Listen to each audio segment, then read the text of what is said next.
Jahon chempionati kubogi haqida siz bilmagan 10 ta fakt.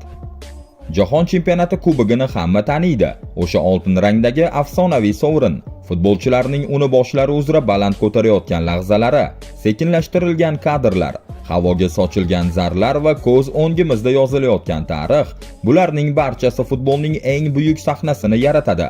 Lekin bir gap bor. Ko'pchilik bu kubok haqida faqat uning tashqi ko'rinishini biladi xolos.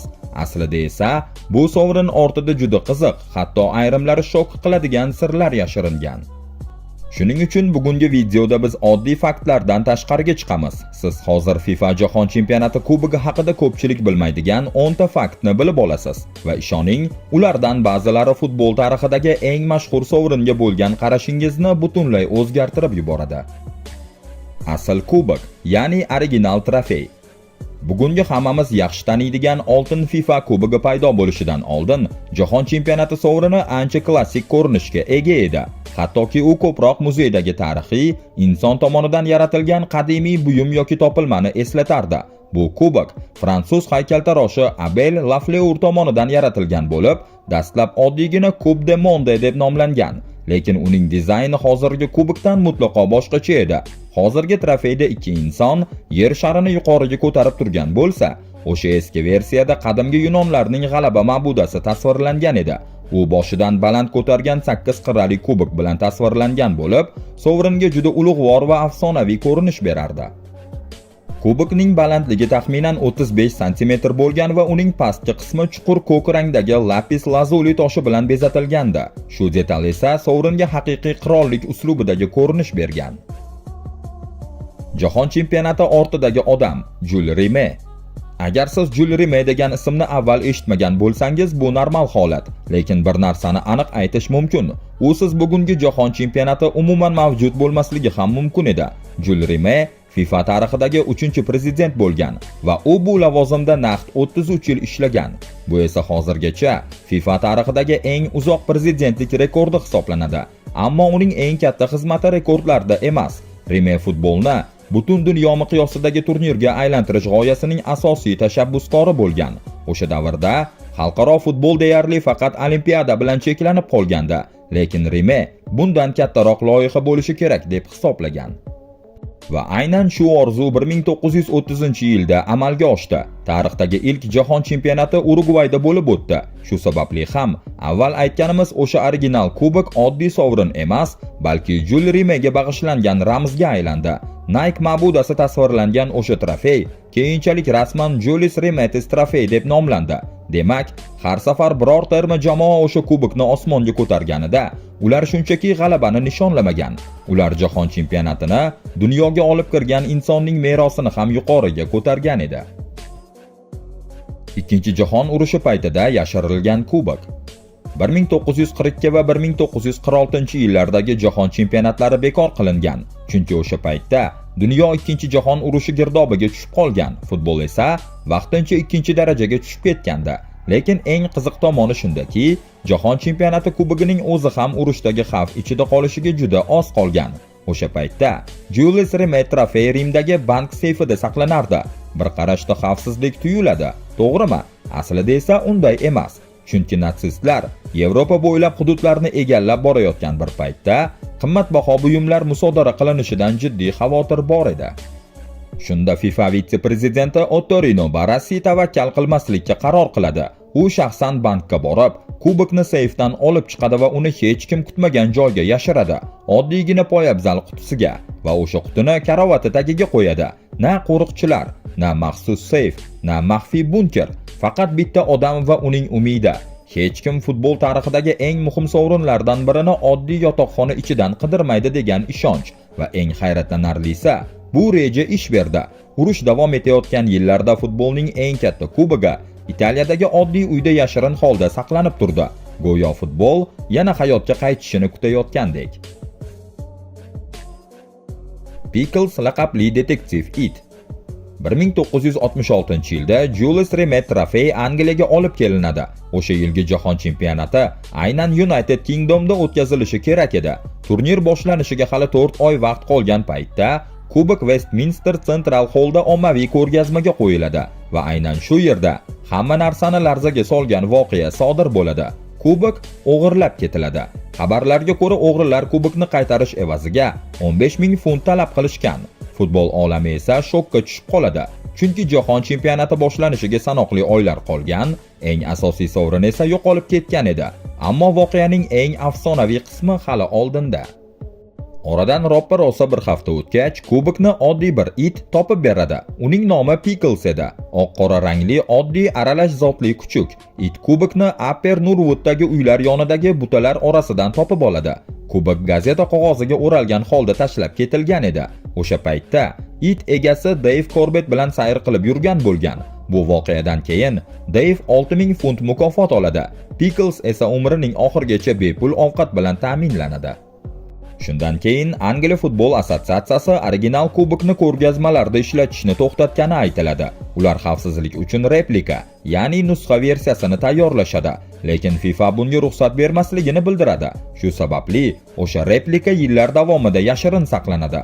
Oradan uzoq vaqt o'tib, 1997-yilda u auksionga qo'yiladi va eng qizig'i, uni yana FIFAning o'zi sotib oladi. Narxi esa naqd 254 million 500 ming funtni tashkil qiladi.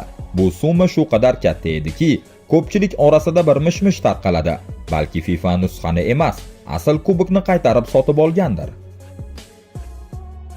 Braziliya original kubokni butunlay o'zida olib qolgan. Ko'pchilik bilmaydigan juda qiziq fakt bor. Original jahon chempionati kubogi shunchaki nafaqaga chiqarilmagan. Uni rasman yutib olishgan. 1970-yilda Brazil National Football Team tarixda 3-marta jahon chempionligini qo'lga kiritadi. O'sha afsonaviy tarkibga esa futbol qiroli Pele boshchilik qilayotgandi va aynan shu yerda Julio Reme tomonidan oldindan belgilab qo'yilgan qoidalar ishga tushadi. Unga ko'ra, qaysi davlat jahon chempionatida 3 marta g'olib chiqsa, original kubokni o'zida abadiy olib qolish huquqiga ega bo'lardi. Natijada Julius Reme trofey butunlay Braziliyaga topshiriladi. Shu tariqa Braziliya futbol tarixida jahon chempionati kubogiga to'liq egalik qilgan yagona davlatga aylanadi. Keyinchalik kubok Rio de Janeyrodagi Braziliya futbol konfederatsiyasi shtab-kvartirasiga joylashtiriladi. U o'q o'tmaydigan maxsus oynali vitrinada saqlanardi. Qog'ozda qaraganda hammasi ideal edi. Yuqori xavfsizlik, himoya, deyarli tegib bo'lmaydigan darajadagi qo'riqlash. Lekin futbol tarixidagi eng mashhur sovrinlardan biri uchun bu voqea hali yakun topmagan edi. Yana bir o'g'irlik. Kubok tarixi bundan ortiq aqldan ozgan bo'lishi mumkin emas deb o'ylayotganingizda voqealar yanada dramatik tus oladi. Chunki kubok yana o'g'irlanadi. 1983-yilda Braziliya original trofeyni qo'lga kiritganidan 13 yil o'tib, o'g'rilar Brazilian Football Confederation binosiga bostirib kiradi. Eng shok qiladigan tomoni esa vitrinaning orqa qismi oddiy yog'ochdan yasalgan ekan. O'g'rilar lom yordamida uni buzib ochishadi va futbol tarixidagi eng qimmat sovrinlardan birini olib ketishadi. Keyinchalik 4 kishi qo'lga olinadi va sud qilinadi, ammo kubokning o'zi hech qachon topilmaydi. Eng ko'p ishoniladigan taxminga ko'ra, trofey deyarli darhol eritib yuborilgan va qismlarga bo'lib sotilgan. Bu esa bitta dahshatli haqiqatni anglatadi. 1930-yildan beri mavjud bo'lgan original jahon chempionati kubogi bugungi kunda endi mavjud emas. Undan saqlanib qolgan yagona qism lapis lazuli toshidan ishlangan pastki baza xolos. Hozir u FIFAning Syurixdagi shtab-kvartirasida saqlanmoqda. Braziliya esa bu yo'qotishdan keyin jim qarab turmaydi. 1984-yilda ular kubokning yangi replikasini yasatishadi va uni o'sha davrdagi prezident Joao Figueiredoga topshirishadi. Butunlay yangi kubokning yaratilishi. Julius Reme trofey butunlay Braziliyaga topshirilgach, FIFA katta muammo oldida qoladi. Endi ular yangi jahon chempionati kubogini yaratishi kerak edi va bu safar FIFA ehtiyotkor yo'lni tanlamaydi. Ular eski dizaynni biroz o'zgartirish o'rniga hammasini noldan boshlashga qaror qiladi. Turli davlatlardan kelgan haykaltaroshlar jami 53 ta dizayn taqdim etishadi. Yakunda esa g'olib loyiha italiyalik rassom va haykaltarosh Silvio Gazzaniganiki bo'ladi va eng qizig'i aynan o'sha dizayn bugungi kungacha ishlatilmoqda. Hozirgi FIFA jahon chempionati kubogi taxminan 36,8 cm balandlikka ega. U 18 karatli oltindan ishlangan bo'lib, pastki qismi 2 qatlam yashil malahit toshi bilan bezatilgan. U original trofeyga qaraganda og'irroq, zamonaviyroq va ancha dinamik ko'rinishga ega. So'nggi hisob-kitoblarga ko'ra uning qiymati $150 ming dan ham yuqori, lekin real ma'noda bu kubokning narxini pul bilan o'lchab bo'lmaydi. Ammo kubokni haqiqatan ham afsonaga aylantiradigan narsa uning ortidagi g'oya. Silvio Gazzaniga bu dizaynni vaqt ichida muzlatib qo'yilgan lahza deb ta'riflagan. Kubokda pastdan yuqoriga ko'tarilib borayotgan ikki inson tasvirlangan bo'lib, ular yer sharini osmonga ko'tarmoqda. Go'yo butun futbol o'yini aynan futbolchilar yelkasida yuqoriga ko'tarilayotgandek. Uni yutish mumkin, lekin o'zingizda olib qola olmaysiz. Oldinlari jahon chempioni bo'lgan jamoa original kubokni keyingi mundialgacha o'zida saqlab turardi. Julius Rimet trofey davrida tizim aynan shunday ishlagan. Lekin barcha o'g'riliklar, xavfsizlik muammolari va yo'qolishlardan keyin FIFA qoidalarni o'zgartirishga qaror qiladi. Hozirgi tizimga ko'ra, chempion bo'lgan terma jamoa finaldan keyin maydonda haqiqiy FIFA kubogini ko'taradi, ammo ular uni uyiga olib keta olmaydi. Buning o'rniga jamoaga oltin bilan qoplangan maxsus replika topshiriladi. U rasmiy ravishda FIFA World Cup Winners Trophy, ya'ni FIFA jahon chempionati g'oliblari kubogi deb ataladi. Tashqi ko'rinishi deyarli bir xil bo'lsa-da, u original kabi sof oltindan tayyorlanmagan. Asl kubok esa kuchli xavfsizlik ostida FIFA Jahon futbol muzeyida saqlanadi. Shuning uchun futbolchilar kubokni osmonga ko'tarib bayram qilayotganini ko'rganingizda bir narsani yodda tuting. Ular tarixni faqat bir necha daqiqaga qo'llarida ushlab turishadi. Keyin esa uni qaytarishga majbur bo'lishadi. Kubok aslida ko'ringanidek emas. FIFA Jahon chempionati kubogining tepasidagi oltin yer shari bir qarashda sof va to'liq oltindan ishlangandek ko'rinadi. To'g'rimi? Aslida esa unday emas. Kimyogar va ilmiy tadqiqotchi Martin Polikovning aytishicha, kubokning yuqori qismidagi yer shari ichi bo'm-bo'sh qilib tayyorlangan. Chunki agar u haqiqatan ham to'liq oltindan yasalganida, kubokning vazni taxminan 70 kilogramm bo'lib ketardi. Bir tasavvur qilib ko'ring, uni bosh ustiga ko'taradi, jamoadoshlari bilan aylantiradi, bir-biriga uzatadi, g'alabani nishonlaydi. Agar kubok deyarli katta yoshli odam vaznidek og'ir bo'lganida, bunday bayramni qilishning iloji bo'lmasdi. Hozirgi FIFA kubogining vazni 6 kilogrammni tashkil qiladi. Bu ham yengil emas albatta, lekin chempionlik hissiyotida futbolchilar uni bemalol osmonga ko'tara olishadi. Kubokdagi joy tugab bormoqda. 1974-yildan beri har bir jahon chempioni nomi FIFA kubogining pastki qismiga o'yib yozib kelinadi. Lekin hozirgi hisob-kitoblarga ko'ra kubokda yangi nomlar uchun juda kam joy qolgan. Atiga yana bir nechta chempion sig'ishi mumkin xolos va joy tugaganidan keyin hammasi to'xtaydi. Endi boshqa nom qo'shib bo'lmaydi.